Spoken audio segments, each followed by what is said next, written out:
Let's take a minute here and talk about break and continue. Break and continue are kind of special exceptions that can be used inside the for loop, the while loop, the do while, and the switch that we've already taken a look at.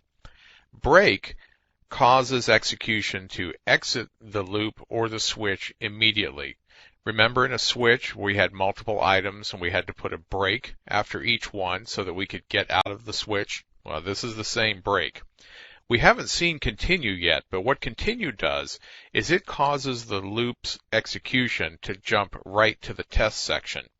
If it's a do while, it jumps to the bottom, to the while expression. If it's a normal while, the continue skips over all of the rest of the statements of the while that are after the continue and jumps up to the expression to see if we should leave or not. In a for loop, a continue causes execution to stop what it's doing and jump to the adjustment, the rightmost part of the for loop after the second semicolon, so that the adjustment is made, then the test is made, and we decide whether to go on into the top of the for loop again. Continue just lets you get past some kind of negative results or negative situation that you know darn well you should not run the rest of the loop. And there's no reason to continue on processing. You've hit an error, the end of a line, something like that, and you want to quit doing what you're doing, but you don't want to leave the loop yet. You want to continue processing more information. Break means you want to get out of there right now. Let's go take a look at a quick example of continue. Here's our little program from before that takes in characters and prints out the ASCII value.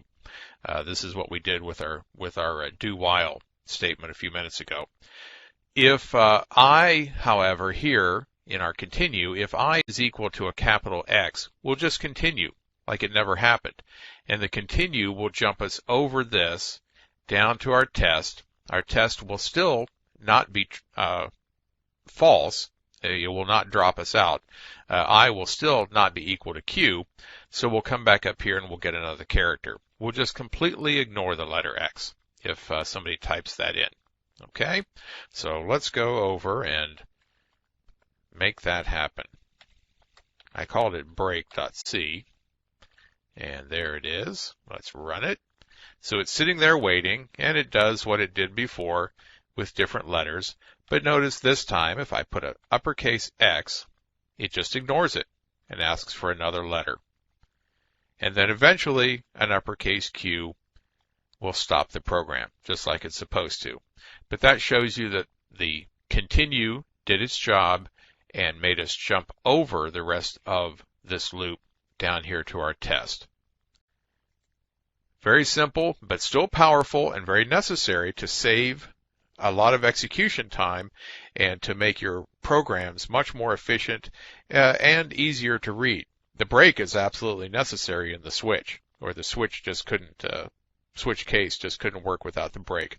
So that's break and continue.